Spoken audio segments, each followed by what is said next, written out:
ada podcast.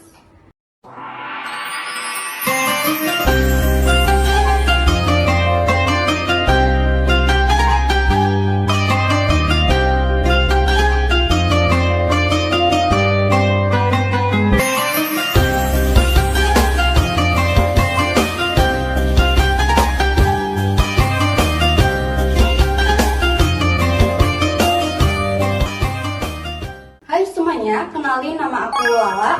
Aku Maesa. Aku Rahma. Jadi kali ini kita akan menjawab pertanyaan-pertanyaan Q&A yang ada di Instagram Jurnal Laskar Semanda. Nah, yang pertama itu ada dari MSLOUSRN. Pertanyaan pertama adalah, Kak, siapa sih ketua pertama Jurnal Laskar?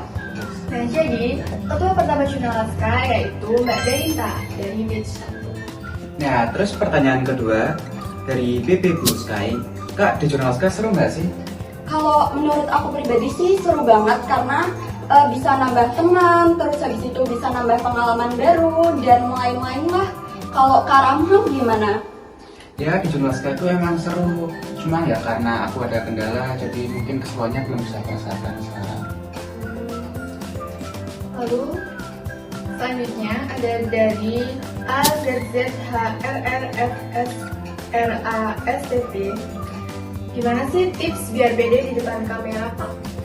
Ya, mungkin dari aku tipsnya yaitu memahami dulu materi yang mau disampaikan. Nah, setelah paham betul tentang materi yang mau disampaikan, mungkin latihan dulu disering biar makin pede gitu. Kalau Kak Rama sendiri? Kalau aku sih yang penting kita berpenampilan rapi, lalu sering-sering berlatih di depan kamera gitu berbicara. Nah, pertanyaan selanjutnya ada dari MHMMDANIEL.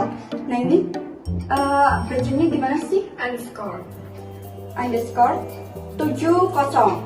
Min, konten jurnal apa aja sih? Kok kelihatannya macem-macem banget ya? Dari konten Jurnal Laskar itu ada yang pertama ada live report, ada podcast, ada G-vlog, ada tajur, dan yang terakhir sosial. Wah, seru-seru banget ya. Ya, Nah, pertanyaan selanjutnya dari ZRN7. Kak, ceritain dong momen yang paling nggak bisa dilupain. Kalau aku sih momen yang nggak bisa dilupain itu pada saat mau masuk di Jurnal Laskar ya, karena kan di situ melalui banyak tahap seleksi. Nah, terus pas malamnya itu kayak wah, panik banget, keterima nggak ya? Terus kalau Kak Rama gimana? setuju banget sih Kak Mila, karena itu pengalaman pertama aku di dunia jurnalistik, apalagi waktu detik-detik pengumuman ya. Iya, Sangat deg-degan banget sih. Kalau Kak Rama nih gimana nih? Ya mungkin ya momen yang nggak bisa dilupain tuh kayak persiapan untuk mulai syuting itu adalah momen yang bikin aku grogi banget gitu. Iya Kak, lanjut ya. Ada dari STFI.CE. Dari mana sih ide awal kok bisa ada Jurnal Laskar, Kak? Mana nih Kak Rama dan Kak Kilo? Kalau setauku sih karena waktu itu pas lagi zaman COVID itu tuh ekstra Jurnal Laskar sebelumnya kurang aktif. Terus kayaknya Pak Ahy itu inisiatif untuk jadi pembina Jurnal Laskar biar makin aktif. Terus Pak Ahy itu kayaknya membuka seleksi gitu loh, kayak buat batch 2 dan kedepannya. Terus akhirnya kok rame dan banyak diminati dan akhirnya sampai sekarang jadi ekstra yang aktif. Menarik banget ya. Nah, pertanyaan terakhir nih ada dari Kak Nakira underscore. Kak, anak Jurnal Laskar itu keren, hebat, dan pintar-pintar semua ya Kak? Wah, amin ya. Tapi kalau dari pribadi aku sih di Jurnal Laskar itu nggak isu banget, aku bisa berkembang, bisa ngomong di depan kamera, banyak orang, ya gitu sih. Jadi banyak perkembangan dan aku bisa belajar terus. Kalau dari Kak Rama gimana? Ya, kalau dari anak saya sendiri mungkin aminin dulu aja. Amin. Nah, menurut saya Jurnal Laskar itu emang menyenangkan dan membuat aku makin upgrade dari dulu di sekarang, makin pede untuk ngomong di depan kamera. Kak Kilo gimana? Kalau aku sih sebenarnya semua itu sama aja, tapi kan kita tuh ada usaha untuk lebih giat lagi, enggak di ekstra jurnal, enggak di kelas. Kita tuh harus bisa pede, aktif di kelas. Nggak cuma di ekstra jurnal Laska doang kita ikut lomba-lomba, tapi kita di kelas juga harus aktif kayak menjawab guru, ngasih, kalau kita nggak mudeng tuh kita tuh nanyain aja gitu ke guru. Nah mungkin ada beberapa pertanyaan lainnya yang belum ditanyain sama teman-teman semua dan masih pada heran ya mungkin. Nah pertanyaannya tuh kenapa sih kayak mungkin ada beberapa orang yang out dari jurnal karena adanya zona merah. Nah, zona merah itu apa sih, Kak? Zona merah itu kayak kalau di jurnal itu kayak ranking Paling bawah dan paling berbahaya bagi anggota gitu. Nah, kalau yang aku tahu kalau kita habis masuk zona merah itu kita harus introspeksi dulu kayak kenapa sih kita ngelakuin kesalahan itu biar kita tuh nggak ngulang berkali-kali dan akhirnya kita bisa keluar dari zona merah. Dan kalau bisa kita harus ada di zona hijau. Apa sih Kak zona hijau itu? Kan mungkin beberapa belum tahu nih apa itu zona hijau.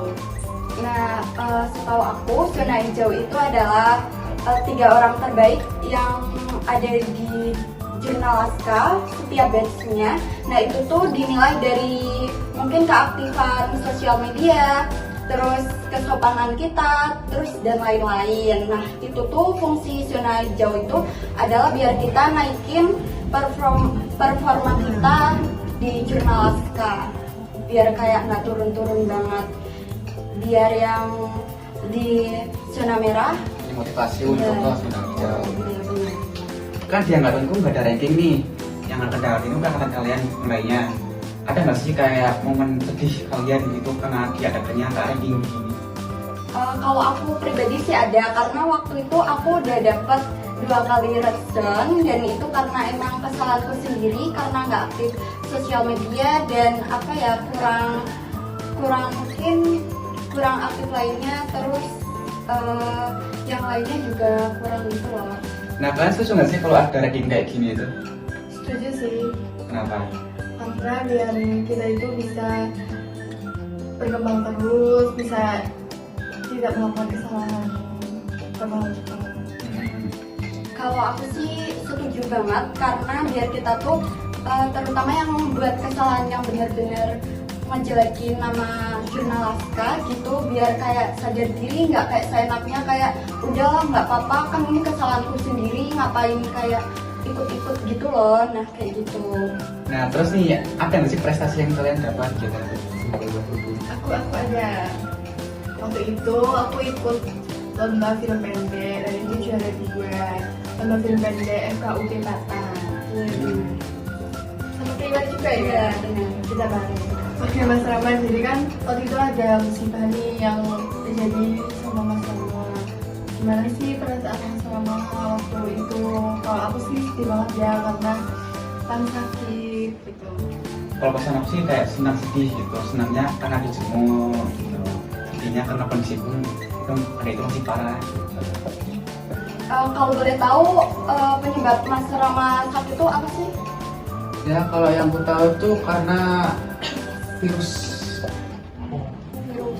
Jadi banget ya.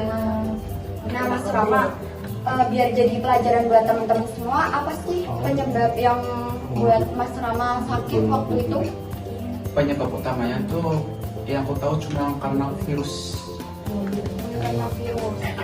Terus ada mungkin buat mencegah virus itu atau biar cepat pulih gitu. Kalau buat mencegah sih aku kurang tahu karena aku bukan dokter.